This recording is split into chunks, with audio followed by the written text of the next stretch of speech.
So are we ready to move into the Office of Cultural Affairs and murals and stuff? Oh, I see Ramona shaking or clapping, so that means Lynn. Well, good morning. Let's see. Am I showing up on your screens? We see you. You've got a great mural behind you too. Oh, well, that's the perfectly topical. So good morning. Some of you I already know and have actually worked with on a number of projects. And good morning, Vice Mayor. It's always good to see you again. Some of you I have not met, but I'm with the Office of Cultural Affairs. I'm with the Public Art Program and have been for many years. The city has more than 300 artworks in its collection in locations all over the city, and they're in many forms, sizes, shapes, and purposes. I understand that you have a very busy agenda, so I will work very hard to keep my presentation in the short amount of time that we have here. The purpose is, as you all are, many of you are aware, there's a community budget priority for a mural, and the location that was landed upon is Fire Station 14. So I'm gonna actually go to screen share here, and we'll run through some material related to that. What I want to do is show you some examples of murals and some fire station public art, and then talk with you a little bit about this particular opportunity. But I think it helps sometimes to kind of set the context a little bit for what's possible. So here's I'm going to buzz through these. This is a mural at the San Jose Convention Center. As you can see, it's massive, and it's actually related. Actually, I'm not seeing it as. Oh, dear. I don't think others are either. Okay, you might have to hit the share again or something. I noticed that. Let's see here. Let me try this again. Yeah, because your presentation, I think having the art really helps. Oh, you know, I didn't. Oh, there it goes. Here we go. Sorry, I hadn't hit the go button on it. No, it doesn't want to. There we go. Are you seeing it now? Yes, we are. Yeah. All righty. Let me the first thing I'm going to show you is a number of murals around San Jose, just so you get a sense of how wide in character they can range. So here we go. This is some of them you may have seen, some not. This is San Jose Convention Center. That's actually in the lower part of the, right here is the door to the parking garage off of Market Street. It helped brighten that entrance and make it more appealing, because it's was a little daunting if you hadn't been there. Without the mural, it was creepy. This is at Seven Trees Community Center, very different. This is actually dedicated to the history of and culture of the Ohlone people by a local artist. All of these pretty much are local. Carlos Perez, and this is part of a effort to use mural work to stop graffiti. Here's another one, very different. As you can see, this is actually drawing off of Mexican folkloric themes at Capitol Park. But as you can see here, if you notice, the mural doesn't, while it covers the whole wall, there's a lot of open space behind it. So it's got a very different feel, and it's very bright and floral. This is over in Willow Glen, and I see that former council member Pierre Luigi Oliverio is here, and I want to give him great credit for really launching this project for quite a few murals along Willow Glen. These are on private property, but I wanted you to see this in part because while you can see these ghosted images on the background here, the artist chose to paint it in 3 panels, so it doesn't take up the whole wall. It leaves a lot of open space, and it's about images and themes that are dear to the people in the Willow Glen neighborhood. And this is also in that same suite of murals, which is on Mike's Bikes. So as you can see, it's very topical. Pardon me, I'm a little hoarse. This one captures themes of cycling, which is also very near and dear to people in this region. So those were just some examples of the, you know, as you can see, there's a wide range of style and imagery that's possible in murals. What I'm going to show you now is very, very different. It's a few of the examples of what's actually at fire stations. And this is very important because fire stations are very branded, and it's not just a community mural in this case, as we'll talk about in a moment, but it's really also part of the branding of that fire station where it will be going. So they're very much stakeholders in what kind of mural is there. We have no murals at fire stations right now. This is Fire Station 1, and the public art that's there is all around the building. And what it is are these plaques, and they're statements by both firefighters and community members about their experience and their value for the firefighting and other kinds of services provided. This one is just a much loved in the community where it lives, the fire station dog. Artist Gerald Heffernan. Well, look at that. We had a dog bark. This is obviously the dog liked that piece. Fire Station 35. This is a very hard one to capture in photograph, but it's on two sides, and it's supposed to link the South West Community Center and the fire station. They're on the same large plot of land. And on one side, these are all objects that were collected from the community that are embedded in the side of this low wall. And then on the other side, there's elements related to firefighting that were contributed by the fire department members and the fire museum. This is actually a runnel that collects water and then it runs down the top of this. But as you can see, all of these so far are very linked to firefighting. This one's a little abstract. It's down in this evergreen neighborhood, essentially, and it takes 8 minutes is the standard in firefighting for a call response. And what this does is capture it has a feed across the top that anytime there's a call that shows the call response, but it also shows people what can happen in 8 minutes of time, like so that they have a sense of what that equates to in real lifetime kind of experiences. And this is Fire Station number 2, and I think it's the closest that there is to, and that's up on Alum Rock Avenue. It's the closest thing to a mural, I'd say, that's in any fire station, both exterior and interior. This is a tile mural. When you see it up close, it's another one that's hard to photograph, but there's actually images of firefighting in it.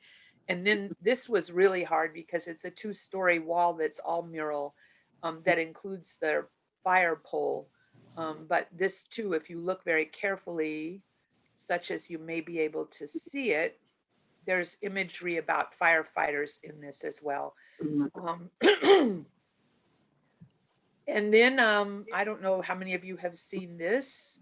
It's out. Somebody's going to remind me. I always get the street wrong, but this is actually was a jet fuel tank that was repurposed into what sort of is a cool flame kind of thing. It's illuminated at night from the inside, and some people go, I don't care for that, but other people call us and tell us how much they love this piece. And that is certainly our experience with public art, that there will always be people who really love pieces and people that aren't really moved by them or don't care for them. So there's that.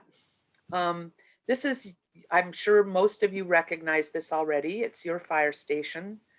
It's a very busy corner. It's very well trafficked.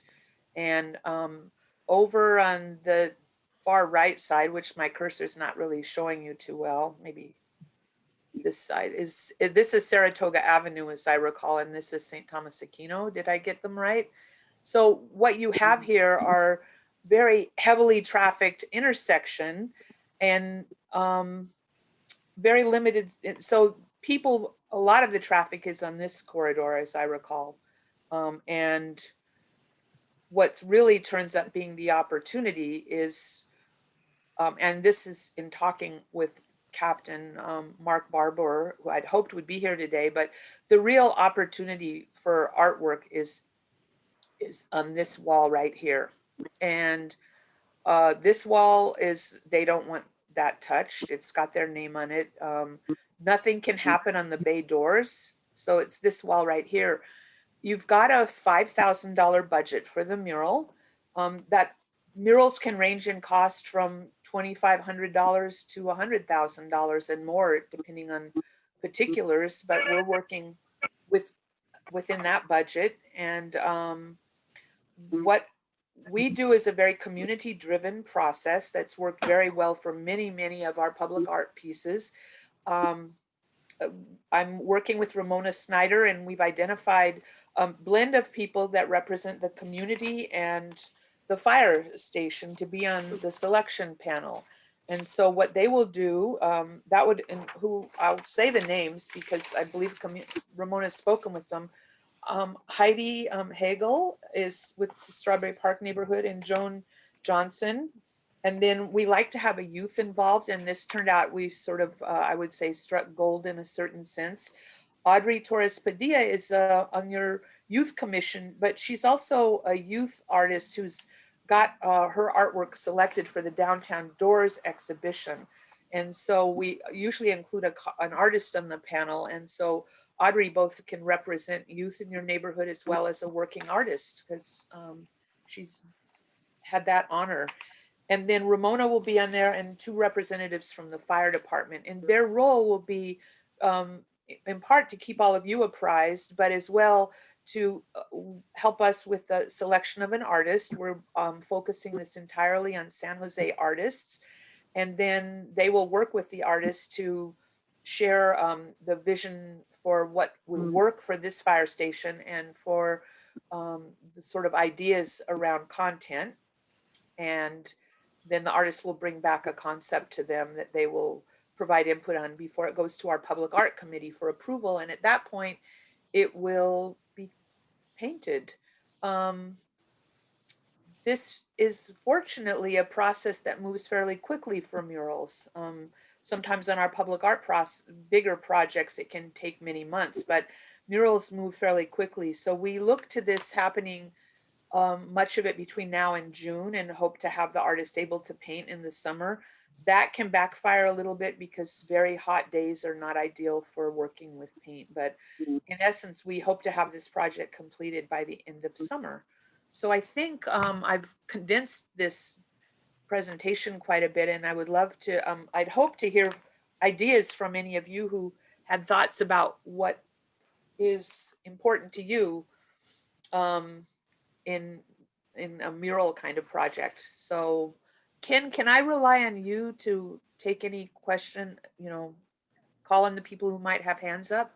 Yeah, I don't see any hands. I mean, we probably have time for a question or 2. Oh, we do have one from the Levies here. Unmute yourself, please.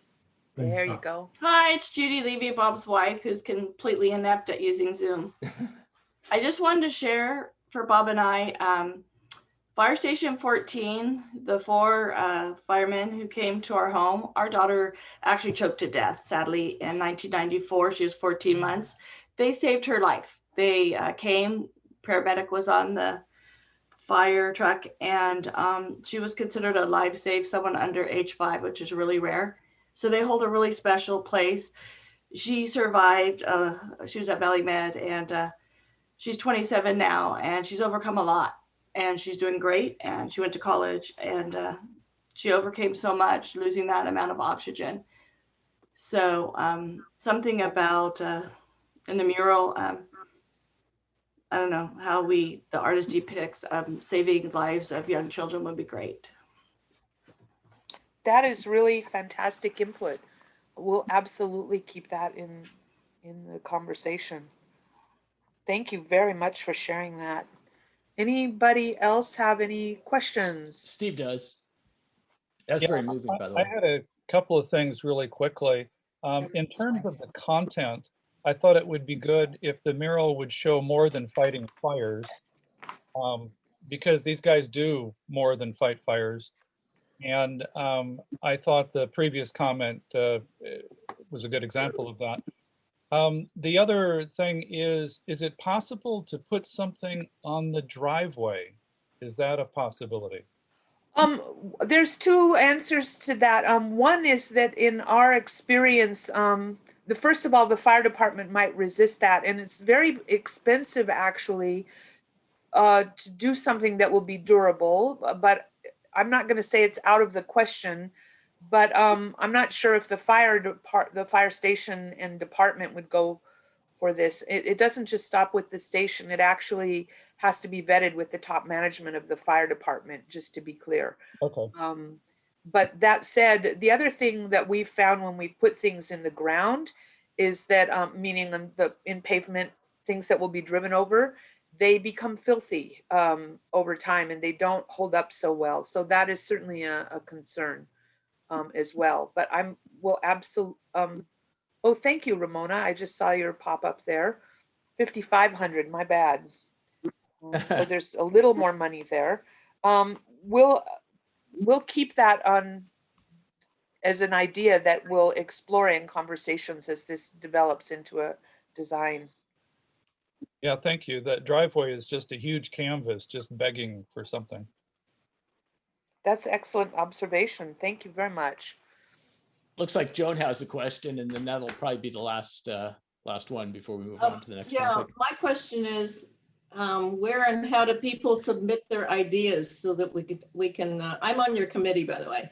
Hi, Joe. Nice to meet you. Yep. Looking forward to this. But how do people submit ideas? Where do they go to? Is there a link or something? We don't have that set up yet. I wasn't clear what would work best in terms of that working with this community, how that will work. And I will absolutely work with Ramona and Grace. Colander has been extremely helpful. Thank you so much, Grace.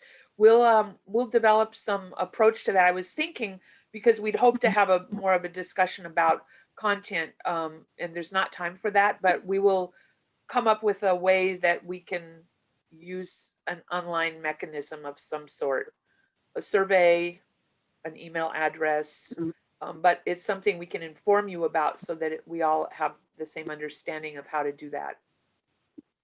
Okay, Lynn, thanks. Lynn, that was an excellent presentation. The images really, drew me in, and I think it is worthy of further discussions among the greater community or whatever. I mean, this should just be a focus of a meeting because I thought it was very good. But so thank you. I could give you a whole hour of good I could, and then especially if you get people talking about it, it could be a full day. So art is not my thing, but everyone has an opinion on it. So the last thing I'll say is it really made that dog, for instance, is in a neighborhood that's very got a lot of generic kind of housing in it. It was a housing development, and that dog makes all the difference to that neighborhood. The one that's on the pole, it really makes a difference. People connect with art, and it becomes part of their memory of their neighborhood. Yeah, no, that's great. So Ken, are we getting slides for all the presenters that are putting these up? Are we getting these slides? I'm happy to share the PowerPoint if you need it, if you'd like it. Yeah, I think it would be good if we could have those, then we could share them and link to them. Yeah, no, and by the way, and everyone should know that this is being recorded, so we will have it in the video too, and I'll post this to the D1 YouTube channel afterwards, so they'll be in there as well. But still, to Steve's point, it'd be nice to have all the slides. With that, I'm going to go to slide sharing on the next topic, which is opportunity housing. But while I'm fiddling with that technology of sharing those slides, Gary's going to talk about the Neighborhood Commission for a minute while I'm doing that. So Gary? Yeah, okay, thanks, Ken. Just briefly, Neighborhood Commission was, impacted by COVID, just like most of the other things happening in the city. We're getting back on track. We had a meeting last month. We'll be having a meeting coming up in April. We also have a new D1 commissioner, Helen Casa. And so we'll have two commissioners like we should have. And then we got some new projects coming up for our work plan and finalizing where we're going on the Neighborhood Commission. So that's it. Thank you. Thank you, Gary. And Lynn, if you don't mind putting your email in the chat, that would be great. And if not, I'll put it in the chat later. So in the meantime, everyone is seeing a picture of the mural at Hammond Park, right? Okay, so I just wanted to make sure I'm sharing the screen. So that is a segue into our next topic, which is